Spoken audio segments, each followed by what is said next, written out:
to be talking about Ticketmaster Task Force, which is a group of BTS Army dedicated to driving Ticketmaster practices, and the recent letter that they penned to the Senate Subcommittee on Competition, Policy, Antitrust, and Consumer Rights. Now, the TM Task Force, which is their act, in the description I'll leave all the links to everything I'm going to talk about today down there, but we're going to talk about this, kind of give some context, and just have a discussion, basically. Because I know a lot of Ticketmaster talk right now is primarily about Taylor Swift and what the Swifties are going through, but a lot of other fandoms want to contribute to the conversation too. And I hope that together with all of our contributions from multiple fandoms, we can help enact change in the FTC and in other legal proceedings to break up Ticketmaster's monopoly and ensure fair ticket sales and ADA accommodations for everyone. Now, here's the letter. I'm just going to be going through this letter, talking about it. I also have an article from Variety by Jem Aswad about Ticketmaster situation with Taylor Swift. We're kind of go fast, so try to keep up the best you can. If you need to pause at any moment, go ahead. This video will always be here. So we're just going to zoom in here really quick and begin. Now, by the way, just context, Senator Amy Klobuchar, my apologies, and then Senator Mike Lee. This is the senior U.S. Senator from Minnesota, and this is the senator from Utah. And these two senators are on the Senate subcommittee that Ticketmaster Task Force sent this letter to. It was just for some context purposes, if you don't understand how the U.S. Political system works, in the government, there's both the Senate and the House of Representatives. House of Representatives has about 365, if I'm remembering correctly, representatives based on population from each state, and then there's 100 senators, 2 from each state. So there's like one house, they're called houses. One house is based on population, one house is 2 per state, and that doesn't change. So just for context purposes, within the Senate, which is the one with 100 members, there are committees, and these committees, they basically make decisions on policy, and they come together to talk about bills that will pass through Congress and then law. So, but then within committees, there's subcommittees. So maybe a committee has like 15 people, and subcommittees are made up of like 3 or 4 people. And these 3 or 4 people, they talk with their staff and, of course, like organizations and other groups of people or individuals and experts about how to enact a bill or different things that can be put into a bill or shouldn't be put into a bill.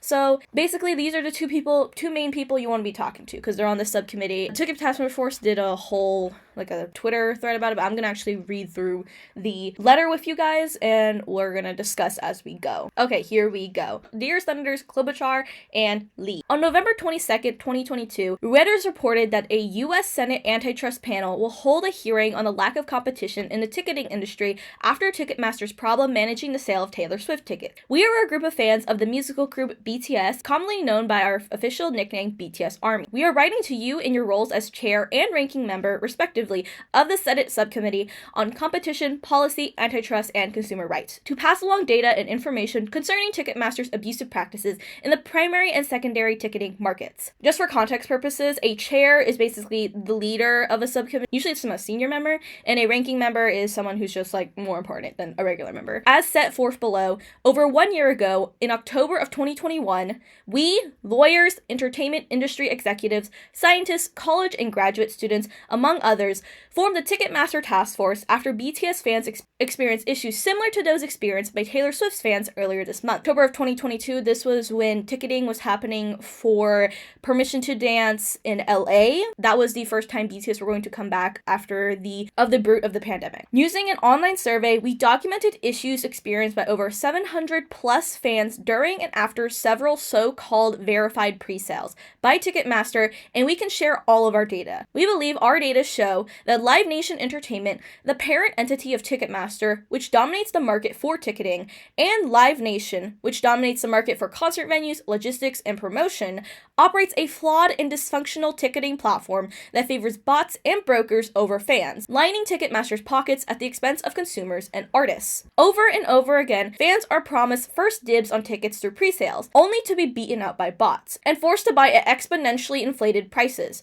assuming they manage to get tickets at all. And to to pay exorbitant fees for the privilege. To add insult to consumer injury, the way Ticketmaster has set up its business model, the more times a ticket changes hands, the more money Ticketmaster makes. So they are incentivized to prioritize and enable the bots and the brokers who use them to push regular customers to the secondary market. By the way, I am not an expert on any of this, and if you want to talk to an expert about this situation, you should talk to someone at TM Task Force or someone who knows more, because I know some things, but I cannot answer all questions. So you can leave your questions in the comments below. I can relay them to people who do know more. So kind of like that.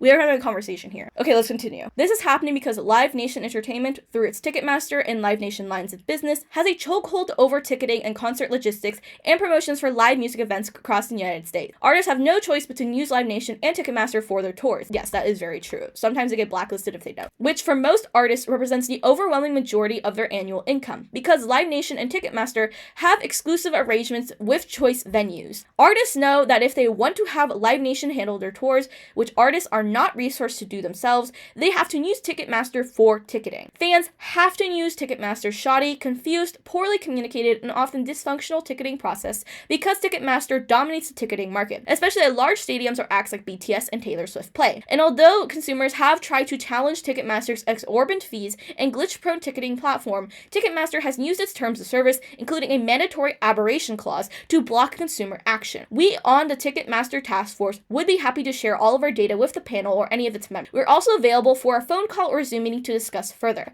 We have summarized our information below, but are happy to pass you raw data and also connect for anecdotal descriptions of our experiences. And here's my background on the task force research. I'm just gonna blast through this. If it's too fast, please feel free to slow down the video or to pause as I'm going. The Ticketmaster Task Force, hereafter TMTF, is a group of BTS Army who came together to shine a light upon and drive change to Ticketmaster's abusive ticketing practices. We were inspired to take action after Ticketmaster, hereafter TM, completely botched ticketing for BTS's Permission to Dance, hereafter PTDLA, residency at SoFi Stadium in California, which took place over the last weekend in November and the first weekend in December in 2021. On October 21st, 2021, TMTF launched a survey to gather information about fans' experiences. 747 individuals submitted responses. We prepared a report summarizing survey responses and highlighting TM's defective ticketing platform, outrageous fees, and abusive business practices. Report in hand, we reached out to the media and lawmakers, trying to sound the alarm about Ticketmaster. We did not have much luck. This conversation we'll have later. Some media were interested, but said that Ticketmaster's shoddy ticketing platform and anti-consumer practices were so well known and the issues that Army faced in ticketing for PTLA were so pervasive in the industry that the PTLA ticketing debacle felt like an old story. Although to us, the way Ticketmaster consistently got away with these awful practices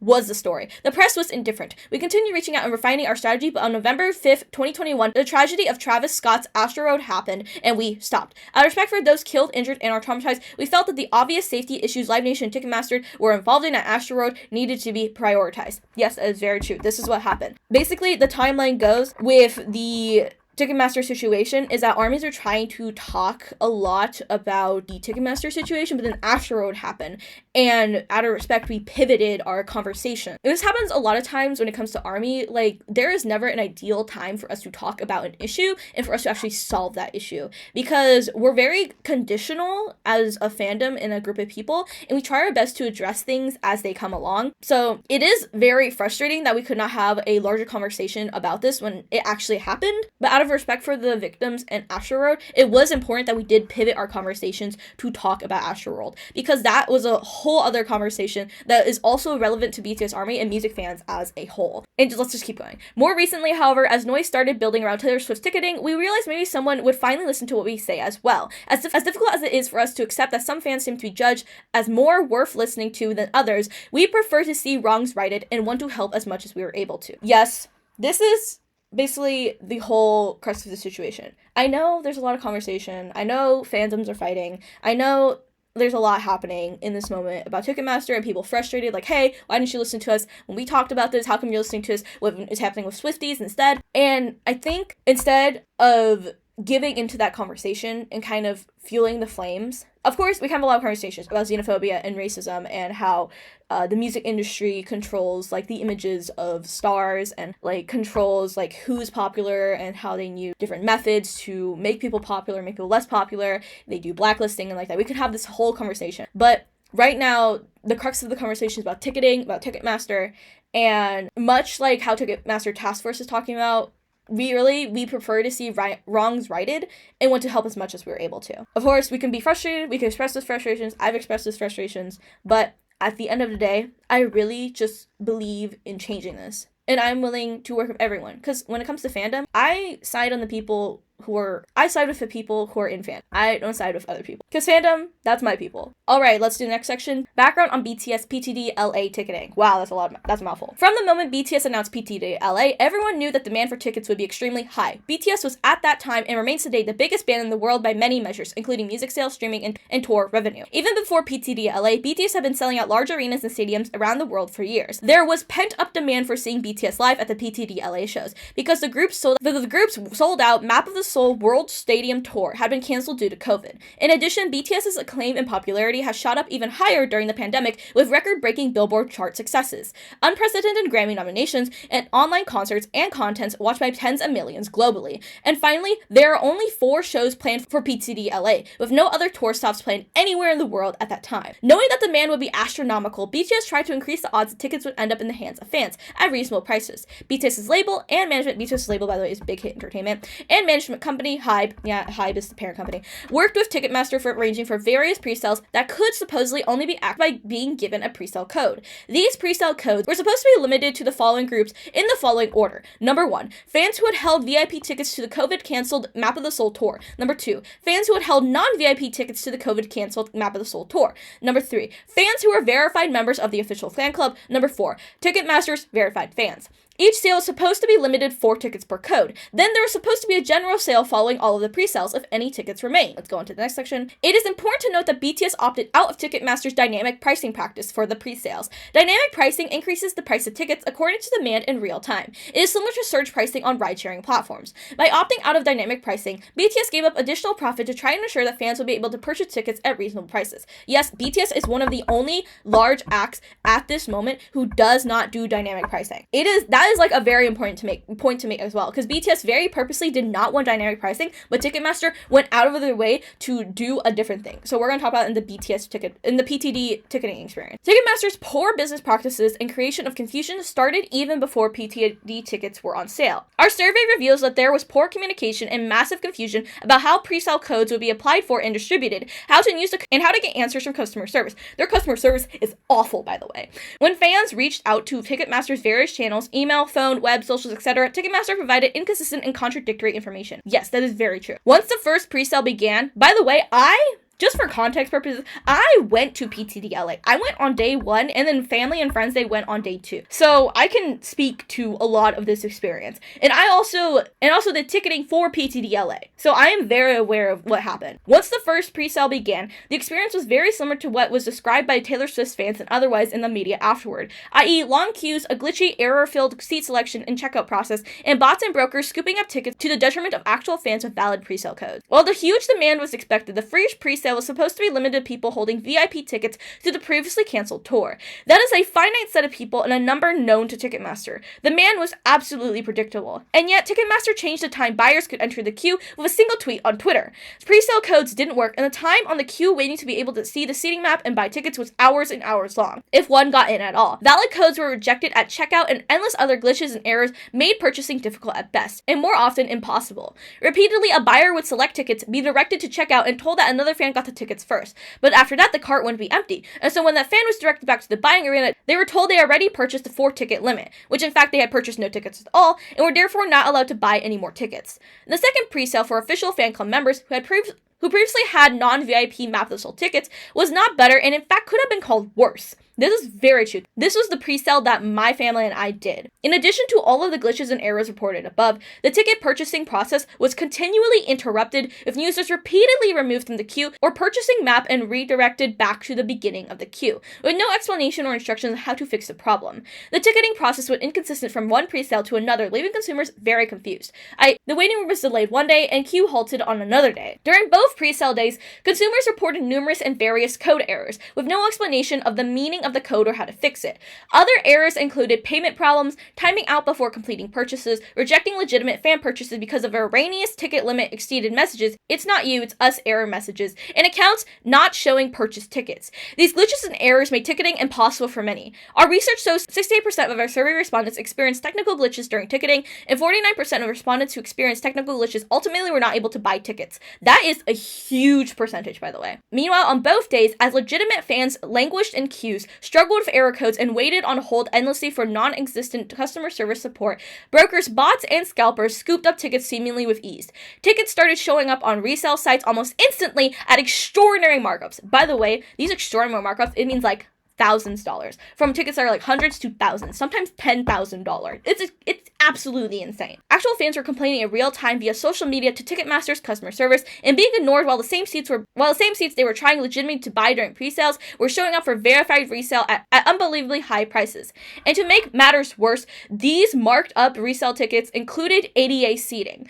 ADA compliant seats on TM's resale platform were being listed as significant markups of the original price both during and immediately after the pre-sale period. Then and now, Ticketmaster claimed that ticketing was difficult and glitchy because demand was unprecedented. But the excuse of unprecedented demand should not apply to pre-sales where codes were used to determine who can access the sale. Because Ticketmaster issues the codes, Ticketmaster knows or should know exactly how many people are coming in for the sale. If more people come in than codes were issued, then one or two things is happening. Either people/bots are cheating Ticketmaster's system, a situation Ticketmaster should have addressed long ago, given that pre-sale code misuse is a known and long-standing problem for high-demand shows. Ticketmaster is turning a blind eye to its system being manipulated by bots and brokers for financial gain at the expense of fans, or Ticketmaster is incompetent at administrating pre-sales. Because if they are handing out codes to the extent they know their servers and software can't handle, well, that seems like mismanagement as well. Here's the next section. Ticketmaster benefits from its own mismanagement. Ticketmaster's fee structure and market power are relevant here. Ticketmaster benefits multiple times over from resales on its proprietary platform in both the primary and secondary ticketing market. Ticketmaster takes a fee on the original sale to the original buyer, whether fan, broker, or scalper. Then Ticketmaster charges the reseller a fee to post a ticket on its secondary market and charges a fee to the buyer of the resale ticket as well, thereby getting 3 fees on the sale of the same ticket. And all the fees to Ticketmaster are based on ticket price. So if the ticket is marked way up on the resale market, Ticketmaster gets much larger fees. And this process repeats itself if the ticket changes hands again, potentially allowing Ticketmaster to double, triple, quadruple, or even endlessly take additional resale fees on the same ticket. To give you a sense of how these fees work, one fan described purchasing an $11,000 ticket on the resale market. Over $1,000 of that was the fee to Ticketmaster. So in this case, Ticketmaster took a fee on the original sale to the scalper who bought in the primary market for the purpose of relisting it for resale, and then took a fee from the scalper to place it on the resale market, and then they took over $1,000 from this fan who eventually bought it. Triple fees on the same ticket, which likely ended up on the resale market because their ticketing system favored the scalpers with macros and bots over regular fans. Ticketmaster made it impossible for tickets not to get caught up in its abusive resale practices. We had one member of TMTF try to sell a spare ticket she had at face value on Ticketmaster's resale site, and she recorded the entire process, except the moments that would have revealed her credit card information. Ticketmaster's secondary market does not allow tickets to be listed on its resale platform for less than face value. So our member posted at face value plus fees charged for initial purchase in the primary market, for a total of approximately $110 after navigating several technical glitches. This ticket was immediately scooped up, likely by a bot, because it was reposted minutes later at $4,960 with fees. Although the ticket dropped in price $378 with fees shortly after, this was still over 3 times our members' selling price. By the way, that is ridiculous. To go from $110 to $4,960. That's absolutely insane. BTS Army, who felt struggling making sure extra tickets went to other fans and at reasonable prices, resorted to private exchanges via DMs, social media, or similar methods. Sometimes this worked, and sometimes this left fans desperate to see their favorite band vulnerable to scammers. 19 Armies even created private exchanges with fans who accidentally bought ADA seats because they were not clearly marked during the sale, and Ticketmaster's platform does not verify eligibility for ADA seating, to trade them with fans with ADA needs who could not get regular seats. All in all, fans did not get the benefit of the pre-sales, were more often than not forced to overpay, and were subjected to a horribly frustrating experience that took the entire day and into the evening with no recourse to customer service or any reasonable choice. Meanwhile, Ticketmaster profited at every step of its own dysfunctional ticketing process. Next steps. TMTF has identified these and other issues in the PTD LA ticketing process. We've got screenshots, testimonials, and other evidence, and we would love to work with public officials interested in protecting consumers. Please email us at the address above or call, they have a phone number, to connect with us further. Thank you, Ticketmaster Task Force. Basically, this whole thing. By the way, I'm just gonna kind of skim over the Variety article. I'm not gonna read the whole thing because I reread the whole letter, which is essentially same information. This one's just more, the Variety article is more specific to the to Swifties. They're talking to the same senators, whether there's some information about the hearing that's gonna happen. Also, some senators, they wrote to the chair of the Federal Trade Commission, inquiring about the agency's plans to fight the use of bots and ticketing. Basically, they're gonna talk about all this stuff. While the law gives the FTC the authority to enforce violations, senators claim the agency has taken action just once. That's true. They're talking about bots here. They're giving me some other examples. There's Bruce Springsteen and Adele because of secondary ticket sales. The full text of the letter appears here. This is the letter from the senators to the FTC. By the way, the chair of the FTC, Chair Khan, they're basically talking about issues that are going on. They talked to her about Taylor Swift, because, they talk about Bruce Springsteen, Adele, talk about bots, they're asking questions. Yeah, I'll link this Variety article down below as well. You can also listen to them as well. That's why I like Variety articles. They have, the audio part of it. But, yeah, essentially, there's this situation going on. I encourage you to learn more. Here is the actual Twitter thread that TM Task Force talked about. Sent, dear, the two senators from the subcommittee. And here now, and then there's a bunch of adding of different news sources. So there's people different news sources, of course. We're gonna kind of go gossip. This is letter that Ticketmaster sent Ceciline, represents Ceciline, and then here's them adding a bunch of different news sites. It's very frustrating, by the way, right now. I touched on this earlier, but it's very frustrating how there's a lot of Swiftie groups that are getting a lot of media attention from this whole issue, but Ticketmaster Task Force, which has already been working on this issue and already has a lot of data and a lot of information, isn't getting that much press, and it's very frustrating because Ticketmaster Task Force does have a lot of information. They at New York Times, Washington Post, Wall Street Journal, a bunch of different people. So there's a lot going on. There's a lot of information. I just really encourage you to look at it, to talk about it with people, and to have a say in it. And if you have your own story, you have your own information, go to this Google form. Go to this form, basically, Army Ticketmaster Task Force intake form. They collect information here. That's where they're getting a lot of information. There's a lot of things to basically talk about. They also have a attachment place where you can attach files. So basically talk about that. And thank you so much for watching this video. And as always, please remember to stay thoughtful. Cue the ad.